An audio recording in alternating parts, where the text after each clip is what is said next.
Marketing environment ಅಂದರೆ ಮಾರುಕಟ್ಟೆಯ ಪರಿಸರ ಅಂತ. ಅಂದರೆ ಯಾವುದೇ ಒಂದು ಬಿಸ್ನೆಸ್ ಆರ್ಗನೈಸೇಷನ್ನು ಎಸ್ಟಾಬ್ಲಿಷ್ ಆದಾಗ ಮಾರ್ಕೆಟಿಂಗ್ ಅನ್ನೋದು ಅದರ one of the basic activity ಆಗಿರುತ್ತೆ. ಈ ಮಾರ್ಕೆಟಿಂಗ್ ಆ್ಯಕ್ಟಿವಿಟಿ ಮೇಲೆ ಯಾವ ರೀತಿಯಾದ ಒತ್ತಡಗಳು ಇರ್ತವೆ, ಅದು ಬಿಸ್ನೆಸ್ಗೆ ಸಂಬಂಧಪಟ್ಟಿರೋದಾಗಿರ್ಬೋದು, ಸಂಬಂಧ ಪಡದೇ ಇರೋದಾಗಿರ್ಬೋದು, ಕಂಟ್ರೋಲ್ ಮಾಡೋದಾಗಿರ್ಬೋದು, ಕಂಟ್ರೋಲ್ ಮಾಡದೇ ಇರೋದಾಗಿರ್ಬೋದು. ಸೊ ಈ ಮಾರುಕಟ್ಟೆನ ಸುತ್ತುವರೆದಿರುವಂಥ ಎಲ್ಲ ರೀತಿಯ ಫೋರ್ಸ್ಗಳನ್ನ ನಾವು ಎನ್ವಿರಾನ್ಮೆಂಟ್ ಅಂತ ಕರಿತೀವಿ.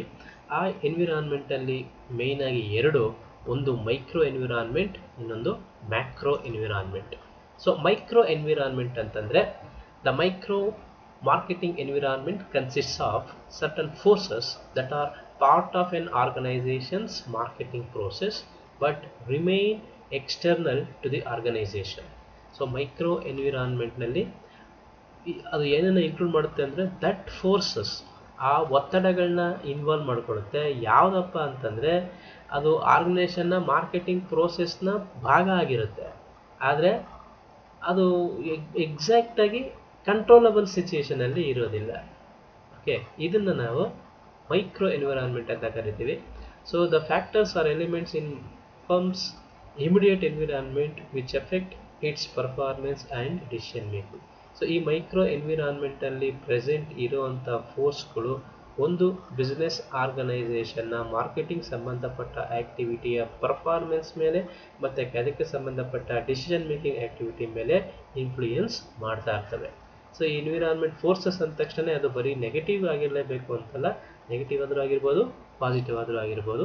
ಸೊ ಮೈಕ್ರೋ ಎನ್ವಿರಾನ್ಮೆಂಟಲ್ಲಿ ಇನ್ವಾಲ್ವ್ ಆಗ್ತಾ ಇರುವಂಥ ಎಲಿಮೆಂಟ್ಸ್ ಯಾವುದಪ್ಪ ಅಂತಂದರೆ it includes firms, suppliers, competitors, marketing intermediaries, customers and publics. ಈಗ ಒಂದೊಂದಾಗಿ ನೋಡೋಣ. First current and potential customers. Current ಅಂತಂತಂದರೆ ಯಾರು ಆಲ್ರೆಡಿ ನಮ್ಮ ಕಸ್ಟಮರ್ಸ್ ಆಗಿದ್ದಾರೆ, ನಮ್ಮ ಗೂಡ್ಸ್ ಆ್ಯಂಡ್ ಸರ್ವಿಸಸ್ನ ಪರ್ಚೇಸ್ ಮಾಡ್ತಿದ್ದಾರೆ, ಅವರು ಕರೆಂಟ್ ಕಸ್ಟಮರ್ಸು. ನಮ್ಮ ಗೂಡ್ಸ್ ಆ್ಯಂಡ್ ಸರ್ವಿಸಸ್ನ ಮುಂದೆ ಪರ್ಚೇಸ್ ಮಾಡೋಕ್ಕೆ ಸಾಧ್ಯ ಇರೋ ಅಂಥ ಕಸ್ಟಮರ್ಸ್ನ ನಾವು ಪೊಟೆನ್ಷಿಯಲ್ ಕಸ್ಟಮರ್ಸ್ ಅಂತ ಕರಿತೀವಿ. So the customers are vital to the growth and sustainability of any company. So ಯಾವುದೇ ಬಿಸ್ನೆಸ್ ಆರ್ಗನೈಸೇಷನ್ನು ಎಕ್ಸಿಸ್ಟಿಂಗ್ ಬರೋದೇ ಈ ಕಸ್ಟಮರ್ಸ್ಗಳ ನೀಡ್ ಆ್ಯಂಡ್ ವಾಂಟ್ಸ್ನ ಸ್ಯಾಟಿಸ್ಫೈ ಮಾಡೋ ಮುಖಾಂತರ ಥ್ರೂ ಎಕ್ಸ್ಚೇಂಜ್ ಪ್ರೋಸೆಸ್. ಅವ್ರಿಗೆ ಏನು ಬೇಕೋ ಅದನ್ನು ಪ್ರೊವೈಡ್ ಮಾಡೋದು, ಅವರಿಂದ ಒಂದು ವ್ಯಾಲ್ಯೂನ ರಿಸೀವ್ ಮಾಡೋದು. ಆ ವ್ಯಾಲ್ಯೂನಲ್ಲಿ ಕಡೆಯಲ್ಲಿ ಉಳಿಯುವಂಥ ಭಾಗನೇ ಪ್ರಾಫಿಟ್. ಹಾಗಾಗಿ in order to grow the company must locate the customers, must understand their needs and satisfy those needs both efficiently and profitably. So ಯಾವುದೇ ಬಿಸ್ನೆಸ್ ಆರ್ಗನೈಸೇಷನ್ನು ಗ್ರೋ ಆಗಬೇಕಂದ್ರೆ, ಸಸ್ಟೈನ್ ಆಗಬೇಕು ಅಂತಂದರೆ they should locate the customers, understand their needs, satisfy that needs both efficiently and profitably. So much more importance must be given by any business organization into its current and potential ಕಸ್ಟಮರ್ಸ್ನ identify ಮಾಡೋ ಮುಖಾಂತರ ಅವರ basic ನೀಡ್ಗಳು ಏನೇನಿದ್ದಾವೆ in the form of goods and services ಅದನ್ನು ಅರ್ಥ ಮಾಡ್ಕೊಳ್ಳೋ ಮುಖಾಂತರ, ಮತ್ತು ಅವರು ಎಕ್ಸ್ಪೆಕ್ಟ್ ಮಾಡೋ ರೀತಿಯಲ್ಲೇ ಅದನ್ನು ಪ್ರೊವೈಡ್ ಮಾಡೋ ಮುಖಾಂತರ ಅವರಲ್ಲಿ ಸ್ಯಾಟಿಸ್ಫ್ಯಾಕ್ಷನ್ನ ಕ್ರಿಯೇಟ್ ಮಾಡೋ ಮುಖಾಂತರ ಇಲ್ಲಿ ಒಂದು ಬಿಸ್ನೆಸ್ ಆರ್ಗನೈಸೇಷನ್ನು ಸಸ್ಟೈನ್ ಆಗಬೇಕಾಗತ್ತೆ. ಹಾಗಾಗಿ ಮೈಕ್ರೋ ಎನ್ವಿರಾನ್ಮೆಂಟಲ್ಲಿ ಇರುವಂಥ one of the important force is current and potential customers. Next one is competitors. The competitors have the same influence when it comes to sourcing and satisfying the needs of the customer. So ಯಾವ ಒಂದು product, ಯಾವ ಒಂದು services customers purchase ಮಾಡಿ use ಮಾಡಿ satisfaction ತಗೊಳ್ಳೋದಕ್ಕೆ ಶುರು ಮಾಡ್ತಾರೆ, so ಆ ಥರ ಪ್ರಾಡಕ್ಟ್ಸ್ನ ಮತ್ತು ಸರ್ವಿಸಸ್ನ ಪ್ರೊವೈಡ್ ಮಾಡೋಕ್ಕೆ ಅಂತಲೇ ಡಿಫ್ರೆಂಟ್ ಬಿಸ್ನೆಸ್ ಆರ್ಗನೈಸೇಷನ್ನು ಎಕ್ಸಿಸ್ಟಿಂಗ್ಗೆ ಬರ್ತವೆ. ಸೊ ಅದನ್ನೇ ನಾವಿಲ್ಲಿ ಕರಿತಾ ಇರೋದು ಕಾಂಪಿಟೀಟರ್ಸ್ ಅಂತ.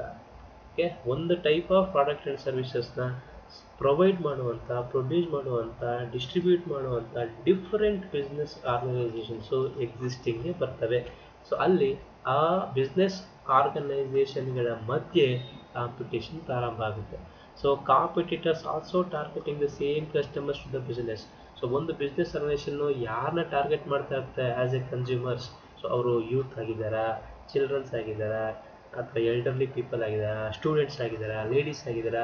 ಸೊ ಯಾರಿಗೆ ಅವರು ಗೂಡ್ಸ್ ಆ್ಯಂಡ್ ಸರ್ವಿಸಸ್ನ ಪ್ರೊವೈಡ್ ಮಾಡಿ ಲಾಭ ಮಾಡಬೇಕು ಅಂತ ಬಿಸ್ನೆಸ್ ಶುರು ಮಾಡಿರ್ತಾರೋ, ಸೊ ಆ ಬಿಸ್ನೆಸ್ ಸ್ವಲ್ಪ ಸಕ್ಸಸ್ ಕಾಣ್ತಾ ಇದ್ದಂಗೆ ಅದೇ ಥರ ಆ್ಯಕ್ಟಿವಿಟಿಯಲ್ಲಿ ಡಿಫ್ರೆಂಟ್ ಬಿಸ್ನೆಸ್ ಆರ್ಗನೈಸೇಷನ್ಸು ಎಕ್ಸಿಸ್ಟೆನ್ಸ್ಗೆ ಬರ್ತಾರೆ. So as A marketer, the company must know and monitor what competitors are doing in the external marketing environment today, and also anticipate their likely response to companies' campaigns and to predict what they will do tomorrow. So ಈ micro ಎನ್ವಿರಾನ್ಮೆಂಟಲ್ಲಿ present ಇರುವಂಥ competitors ಯಾರ್ಯಾರು, ಅವರು ಇವತ್ತು at present ಯಾವುದೆಲ್ಲ marketing ಆ್ಯಕ್ಟಿವಿಟಿನಲ್ಲಿ engage ಆಗಿದ್ದಾರೆ, and as A marketer ನನ್ನ business ಆ್ಯಕ್ಟಿವಿಟಿಗೆ ಅವರ activities ಯಾವ ರೀತಿ ಅಫೆಕ್ಟ್ ಮಾಡ್ತಾ ಇದೆ, ಇವತ್ತು ಯಾವ ರೀತಿ ಪರ್ಫಾರ್ಮ್ ಮಾಡ್ತಾ ಇದ್ದಾರೆ, ನಾಳೆ ಅವರ ಆ್ಯಕ್ಟಿವಿಟಿ ಏನಾಗಿರ್ಬೋದು, ಅದು ನನ್ನ ಎಕ್ಸಿಸ್ಟೆನ್ಸ್ ಮೇಲೆ, ನನ್ನ ಪ್ರಾಫಿಟಬಿಲಿಟಿ ಮೇಲೆ ಯಾವ ರೀತಿ ಅಫೆಕ್ಟ್ ಮಾಡ್ಬೋದು, ಪಾಸಿಟಿವ್ ಆಗಿ ಅಥವಾ ನೆಗೆಟಿವ್ ಆಗಲಿ, ಅದನ್ನು ಅರ್ಥ ಮಾಡಿಕೊಂಡು ಆ ಎನ್ವಿರಾನ್ಮೆಂಟಲ್ಲಿ ನನ್ನ ಮಾರ್ಕೆಟಿಂಗ್ ಆ್ಯಕ್ಟಿವಿಟೀಸ್ನ ನಾನು ಪರ್ಫಾರ್ಮ್ ಮಾಡಬೇಕಾಗುತ್ತೆ. Next, intermediaries, that is distributors, wholesalers, retailers. So intermediaries ಅಂತಂದರೆ ಎಲ್ಲಿ ಪ್ರಾಡಕ್ಟ್ ಪ್ರೊಡ್ಯೂಸ್ ಆಗುತ್ತೆ ಆ ಜಾಗದಿಂದ ಎಲ್ಲಿ ಆ ಪ್ರಾಡಕ್ಟ್ನ ಯೂಸ್ ಆಗುತ್ತೆ ಕಸ್ಟಮರ್ಸ್ ಜಾಗಕ್ಕೆ ರೀಚ್ ಆಗಬೇಕಲ್ಲ, ಆ ರೀಚ್ ಆಗಬೇಕಂತ ಪ್ರೋಸೆಸ್ನಲ್ಲಿ ಇನ್ವಾಲ್ವ್ ಆಗುವಂಥ ಮಿಡ್ಲ್ ಪರ್ಸನ್ಸ್ನ ನಾವು ಇಂಟರ್ಮೀಡಿಯರೀಸ್ ಅಂತ ಕರಿತೀವಿ. So the business may require a network of wholesalers, distributors or retailer. So these intermediaries provide an invaluable service in getting the company's products to the customers. So ಪ್ರತಿಯೊಬ್ಬ ಕಸ್ಟಮರ್ನ ಕಂಪ್ನಿನೇ reach ಮಾಡೋಕ್ಕೆ ಸಾಧ್ಯ ಇಲ್ಲ. ಅದಕ್ಕೋಸ್ಕರ ಪ್ರತಿಯೊಂದು ಬಿಸ್ನೆಸ್ ಆರ್ಗನೈಸೇಷನ್ನು ಈ intermediaries in the name of agents, distributors, wholesalers, retailers ಅಂತ ಪ್ರೆಸೆಂಟ್ ಇರ್ತಾರೆ between the product manufacturer and the product user, that is consumer, customer. So ಅವರನ್ನು ಈ ಬಿಸ್ನೆಸ್ ಆರ್ಗನೈಸೇಷನ್ನು ಅರ್ಥ ಮಾಡ್ಕೋಬೇಕಾಗತ್ತೆ, ಅವ್ರನ್ನೂ ಅವರು ಕನ್ಸಿಡರ್ ಮಾಡಲೇಬೇಕಾಗತ್ತೆ. The business must therefore think carefully about how best distribute its goods and build relationships. So ಈ middle ಮೆನ್ನ, ಈ ಇಂಟರ್ಮೀಡಿಯರೀಸ್ನ ಕರೆಕ್ಟಾಗಿ ಮ್ಯಾನೇಜ್ ಮಾಡಿಲ್ಲ ಅಂತಂದರೆ ನಮ್ಮ ಪ್ರಾಡಕ್ಟ್ಗೆ ಎಷ್ಟು ಮಾರ್ಕೆಟ್ ಸಿಗಬೇಕಾಗಿತ್ತೋ, ಅಷ್ಟು ಜನ ಕಸ್ಟಮರ್ ಸಿಗಬೇಕಾಗಿತ್ತೋ ಅದು ಸಿಗದೇ ಹೋಗೋ ಸಾಧ್ಯತೆ ಇರುತ್ತೆ. ಹಾಗಾಗಿ ಇಂಟರ್ಮೀಡಿಯರೀಸ್ನ ಮ್ಯಾನೇಜ್ ಮಾಡೋದು one of the important step of any marketer. So this area can be fierce in competition as not everyone can get access to the channels of distribution that they want. Okay, so ಈ ಇಂಟರ್ಮೀಡಿಯರೀಸ್ನ ಸರಿಯಾಗಿ maintain ಮಾಡಿಲ್ಲ ಅಂದರೆ ಅವ್ರೇನು expect ಮಾಡ್ತಾರೋ ಅಷ್ಟು ಬೆನಿಫಿಟ್ನ ಅವ್ರಿಗೆ ನಾವು in return ಕೊಡ್ತಾ ಇಲ್ಲ ಅಂತಂದರೆ ಅವು ನಮ್ಮ ಪ್ರಾಡಕ್ಟ್ಗೆ ಜಾಸ್ತಿ ಇಂಟ್ರೆಸ್ಟ್ನ ತೋರಿಸದೇ ಇರ್ಬೋದು. ಫಾರ್ ಎಕ್ಸಾಂಪಲು, ಈಗ ಯಾವುದೇ ಒಂದು ಶೋರೂಮ್ಗೆ ಹೋಗ್ತೀರಾ ಅಂತಂದರೆ ನಿಮ್ಮ ಮೈಂಡಲ್ಲಿ ಯಾವುದೋ ಟೆಲಿವಿಷನ್ ತೊಗೋಬೇಕು ಅಂತ ಇರುತ್ತೆ, ಆದರೆ ಒಳಗೆ ಹೋದ ತಕ್ಷಣ ಅಲ್ಲಿರುವಂಥ ಅಟೆಂಡರು, ಸೇಲ್ಸ್ಮೆನ್ನು, ಅವನಿಗೆ ಯಾರು ಜಾಸ್ತಿ ಕಮಿಷನ್ನ ಕೊಡುತ್ತೋ ಟಿ ವಿ ಬ್ರ್ಯಾಂಡು, ಅದನ್ನು ನಿಮಗೆ ಪ್ರಮೋಟ್ ಮಾಡೋಕ್ಕೆ ಟ್ರೈ ಮಾಡ್ತಾ ಇರ್ತಾನೆ. ನೀವು ಸೋನಿ ತೊಗೋಬೇಕು ಅಂತಂದರೆ ಅವನು ಸೋನಿ ಬಗ್ಗೆ ಏನು ಹೇಳೋದಿಲ್ಲ, ನೀವು start telling about L G or Onida. Okay, so ಸೋನಿಂದ ಎಷ್ಟು ಪಾಸಿಟಿವ್ ಇದ್ದರೂ ಅವನು ಅದರ ನೆಗೆಟಿವ್ ಆಗಿ ಹೇಳೋಕ್ಕೆ ನಿಮ್ಗೆ ಟ್ರೈ ಮಾಡ್ತಾ ಇರ್ತಾನೆ. ಹಾಗಾಗಿ ನಮ್ದು ಎಷ್ಟೇ ಚೆನ್ನಾಗಿದ್ದರೂ ಆ ಪ್ರಾಡಕ್ಟ್ ಕಸ್ಟಮರ್ಸ್ನ ರೀಚ್ ಆಗದೇ ಇರ್ಬೋದು. ಹಾಗಾಗಿ ಈ ಮಿಡ್ಲ್ ಮೆನ್ಸ್ ಅಂತ ಏನಿದ್ದಾರೆ, ಇಂಟರ್ಮೀಡಿಯೇಟ್ಸ್ ಅಂತ ಏನಿದ್ದಾರೆ, ಅವರನ್ನು ಮ್ಯಾನೇಜ್ ಮಾಡೋದನ್ನು ಈ ಮೈಕ್ರೋ ಎನ್ವಿರಾನ್ಮೆಂಟಲ್ಲಿ ಯಾವುದೇ ಬಿಸ್ನೆಸ್ ರಿಲೇಷನ್ಗೆ ಒಂದು ದೊಡ್ಡ ಚಾಲೆಂಜೇ ಆಗಿರುತ್ತೆ. Okay, next suppliers. So one other important area to consider in the external marketing environment is the suppliers. A key supplier can be an important part of the business and may even attribute to its competitive advantage. So losing important suppliers can interrupt production flow or competitive edge and prevent from getting the product to customers. So choice of suppliers, negotiation of terms and relationship building all become important tasks of the marketer. Okay, so ಒಂದು ಕಸ್ಟಮರ್ಸ್ನ reach ಆಗಬೇಕು ಅಂದರೆ product ಅಥವಾ ಸರ್ವಿಸಸ್ನ ನಾವು produce ಮಾಡಬೇಕು ಅಥವಾ provide ಮಾಡಬೇಕಾಗುತ್ತೆ. ಈಗ ನಾವು ಪ್ರಾಡಕ್ಟ್ನ ಮ್ಯಾನುಫ್ಯಾಕ್ಚರ್ ಮಾಡ್ತಾ ಇದ್ದೀವಿ ಅಂತಂದರೆ ಅದಕ್ಕೆ ಬೇಕಾದಂಥ different type of raw materials ಬೇಕಾಗುತ್ತೆ, ಡಿಫ್ರೆಂಟ್ ಟೈಪ್ ಆಫ್ ಸಪ್ಲೈಸ್ ಬೇಕಾಗುತ್ತೆ. ಅದನ್ನು ಯಾರು ನಮಗೆ ಪ್ರೊವೈಡ್ ಮಾಡ್ತಾರೋ ಅವ್ರನ್ನ ನಾವು ಸಪ್ಲೈಯರ್ಸ್ ಅಂತ ಕರಿತಾ ಇದ್ದೀವಿ. ಹಾಗಾಗಿ ಈ ಸಪ್ಲೈಯರ್ಸ್ನೂ ಸಹ ನಾವು ನಾರ್ಮಲ್ ಆಗಿ ಮೇಂಟೈನ್ ಮಾಡಬೇಕಾಗತ್ತೆ. ಸೊ ರಿಕ್ವೈರ್ಡ್ ಕ್ವಾಂಟಿಟಿನಲ್ಲಿ ರಾ ಮೆಟೀರಿಯಲ್ ಅವೈಲಬಲ್ ಇಲ್ಲ ಅಂತಂದರೆ ನಾವು ಎಷ್ಟು ಕ್ವಾಂಟಿಟಿನಲ್ಲಿ ಪ್ರಾಡಕ್ಟ್ನ ಪ್ರೊಡ್ಯೂಸ್ ಮಾಡಬೇಕಾಗುತ್ತೋ ಆ ಕ್ವಾಂಟಿಟಿಲಿ ಪ್ರೊಡ್ಯೂಸ್ ಮಾಡೋಕ್ಕಾಗೋದಿಲ್ಲ. ಸೊ ಆಗಿಲ್ಲ ಅಂತಂದರೆ ನಾವು ನಮ್ಮ ಕಸ್ಟಮರ್ಸ್ ರಿಕ್ವೈರ್ಮೆಂಟ್ನ ಮೀಟ್ ಮಾಡೋದಕ್ಕೆ ಸಾಧ್ಯ ಆಗೋದಿಲ್ಲ.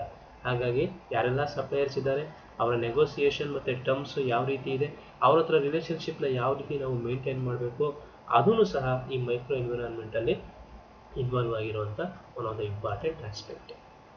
ಓಕೆ, ಸೊ ನೆಕ್ಸ್ಟ್ ಕ್ಲಾಸಲ್ಲಿ ನಾವು ಮ್ಯಾಕ್ರೋ ಎನ್ವಿರಾನ್ಮೆಂಟ್ ಅಂದರೆ ಏನು ಅನ್ನೋದನ್ನು ನೋಡೋಣ.